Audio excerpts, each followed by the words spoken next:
Cette mascarade, disais-je, nous ferait presque oublier l'arrestation ce week-end de l'associé de Jeffrey Epstein dans son commerce d'esclaves sexuels mineurs. Vous savez, donc il avait été arrêté, mais alors il a été déféré, il est en prison. Je parle maintenant de ce fameux Jean-Luc Brunel, de son vrai nom, Jean-Luc Benchamoul. Ouais, il a changé de nom.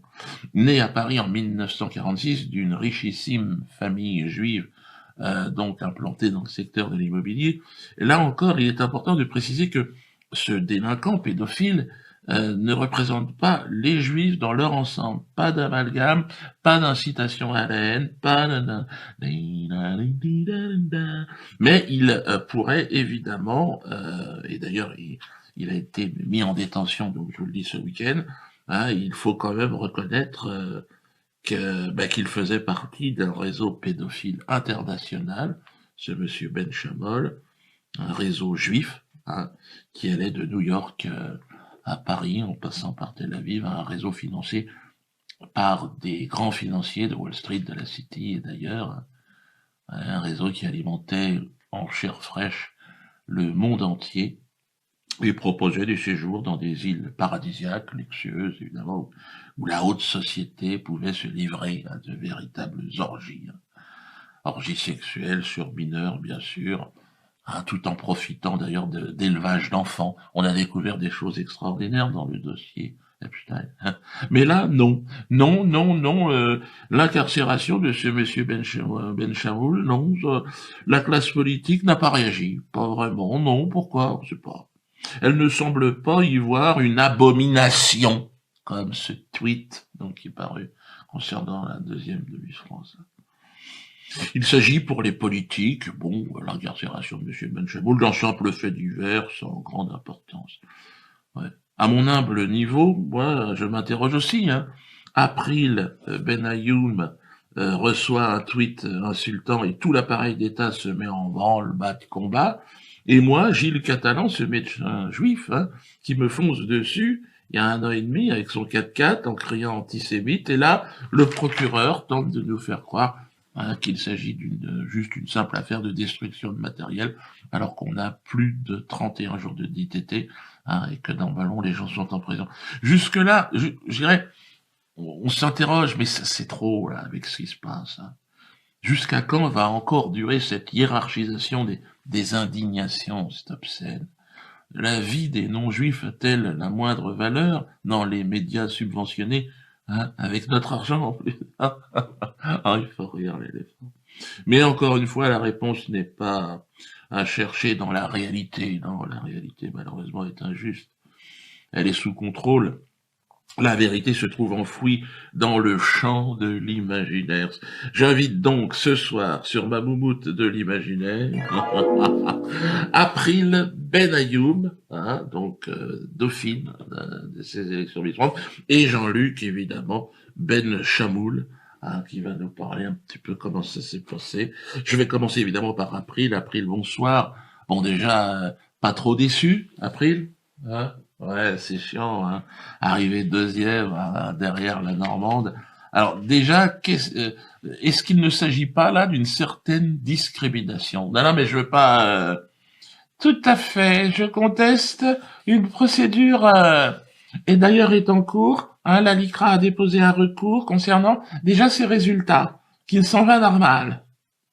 Quand on voit la gueule de cette pute, pardon, excusez-moi, je me suis emporté, de cette Normande, de cette vache, on se dit, qu'est-ce qui s'est passé? Pourquoi ont-ils choisi cette personne?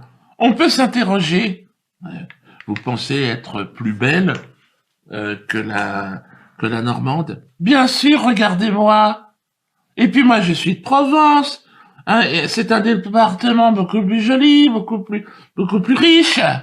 Oui, mais enfin, ça n'a pas trop de rapport, la région, c'est le passage en maillot de bain. Je suis désolé, après, mais c'est ça qui joue dans ce genre d'élection. Faut à un moment donné foutre la trique au jury. C'est malheureux, mais c'est depuis la nuit des temps, c'est comme ça, il n'y a pas de mystère. T'es la plus belle, oui, montre-moi ton fion, là. Mais je me bats parce que C'est ça, en fait. Quoi, mon fion?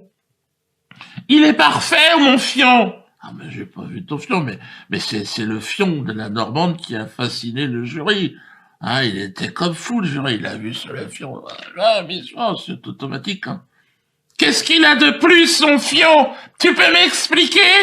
Des fois, ça se joue à pas grand-chose, un fion. Moi, je suis pas jury chez Miss France, mais bon, une ligne, un galbe, je ne sais pas, une odeur. Comment ça, une odeur? L'odeur ne compte pas à l'élection de Miss France. Ça va pas, non? Qu'est-ce que ça veut dire? Oui, bref, mis à part donc cette deuxième place sur le podium, hein, comment avez-vous vécu après ce tweet, ces tweets, je sais pas, antisémites? C'est de la jalousie des gens. C'est la haine. Mais moi, j'ai fait plus d'articles avec ça que Miss France elle-même. On ne parle que de moi. Ouais. Et comment se fait-il que l'année dernière, Clémence Batineau, la Miss France guadeloupéenne, qui s'est fait copieusement insulter sur les réseaux sociaux, traitée de sale nègre et tout ça, et que cela n'a suscité absolument aucune réaction politique. Vous pensez que c'est lié à quoi, April? Le fait qu'elle, on n'en parle pas et que vous, ça fasse la une des journaux? Je ne sais pas. Peut-être, il y avait peut-être un fond de vérité. Je suis désolé, faut s'interroger. Qu'est-ce qu'elle a fait? Peut-être elle a provoqué des gens? Je sais pas, moi. On n'est pas au courant de cette affaire. Mais peut-être parce qu'elle n'avait pas, elle, le passeport israélien que vous avez. Et alors? Je sais rien sur son truc, moi.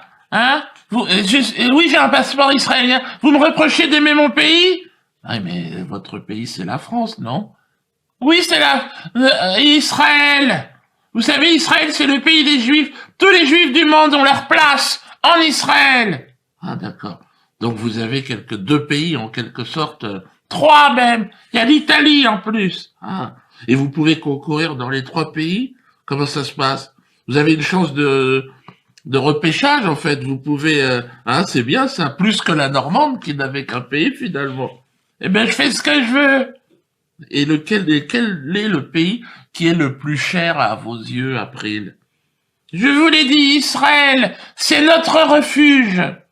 Tous les peuples ont droit à une terre refuge où l'on se retrouve entre nous. Ah ouais, c'est une bonne idée, ça.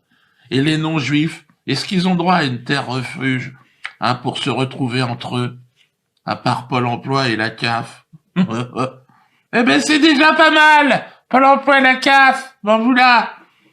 Je trouve que toutes ces aides qui vous sont données, c'est très bien, mais c'est cher. Bande de crevards. C'est pas faux. Merci en tout cas, April. Joyeux Noël. Désolé pour ces insultes. Personne. Je vais me retourner évidemment vers Jean-Luc Brunel. Bonsoir. Vous avez été arrêté, Jean-Luc, donc la semaine dernière, pour des activités graves. Mais non, là tu souris, mais vous auriez donc mené avec Jeffrey Epstein, c'est quand même très grave. Alors déjà, pourquoi avoir changé de nom? Ben Chamoul, c'est votre vrai nom. Ça n'allait pas? Qu'est-ce qui clochait avec ce nom de Ben Chamoul? Écoutez, pourquoi je me suis changé de nom? Je me suis fait appeler Jean-Luc Brunel, voilà. Parce que déjà, c'est pour fuir l'antisémitisme. Vous savez, on n'oublie jamais. Les rafles, les déportations, c'est quelque chose qui vous tient encore, qui vous tient au plus profond de votre âme. Où que tu ailles, ou quoi que tu fasses, c'est dans ta tête. Oui, mais pourtant, il n'y a pas eu tellement de rafles en Afrique du Nord, dont vous êtes originaire. Et beaucoup plus qu'on croit, Bamboula, beaucoup plus. Et vous êtes aujourd'hui en prison. Alors, venons sur le fond du dossier. Les faits qui vous sont reprochés, Jean-Luc, sont très graves, notamment complicité dans la traite d'esclaves sexuels mineurs. Alors, vous plaidez non coupable, c'est ça? Bien sûr, je traite non coupable. C'est pas coupable, c'est un complot antisémite organisé par des faux témoignages de putes nazis. Epstein, je le connais pas. Je vais te dire, moi, Albert Einstein. Ah oui, E égale MC2. Voilà, lui, je le connais. Mais Jeffrey, je sais pas, c'est son cousin. Moi, je le connais pas. Inconnu au bataillon. On s'est jamais vu. Bon, d'accord. Et toutes ces jeunes mannequins qui se plaignent, parce que vous avez été responsable d'une agence de 24, ça vous fait rire, de s'être fait caresser la marmotte par vous-même, hein. Bon, écoutez, on va pas se mentir, Dieu donné, hein, j'ai croisé quelques marmottes, j'ai peigné de la marmotte, j'en ai shampouiné un peu, bon. Toujours dans un souci d'esthétique, les rendre plus belles, les plus jolies, le poil plus soyeux.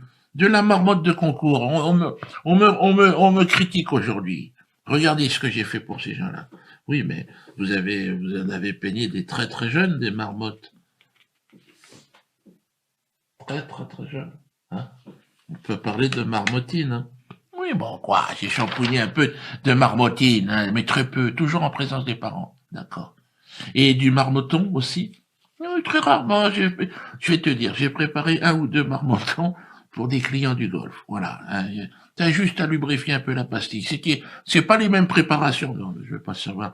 Mais Jeffrey, selon vous, alors, Jeffrey Epstein, il a exagéré. Jeffrey, il était un peu foufou. Voilà. La vérité, c'est ça. Trop de Viagra, trop de cocaïne, trop d'amphétamine. Et puis le traitement, tu sais, contre l'impuissance de l'éléphant, là. Il avait déniché ça, j'ai un vétérinaire. C'était trop pour le corps d'un seul homme. Hein. Faut comprendre, la dernière érection qu'il a eue, Jeffrey, elle a duré 5 ans. Hein. Dur comme du bois, une baramine. C'est vrai. Hein. Et là, c'est vrai qu'il en a usé de la marmotte. Ça finissait tout à la poubelle. Oui, mais enfin, là, on parle quand même de victimes d'agressions sexuelles. Vous regrettez, Jean-Luc. Rassurez-moi. Non, je regrette une chose, c'est Jeffrey, on aurait dû le calmer avant. Lui donner des calmants. Cette gaule qu'il avait, c'est ça qui l'a tué, quoi. Écoutez, merci en tout cas. Merci Jean-Luc. Hein, Chaboul.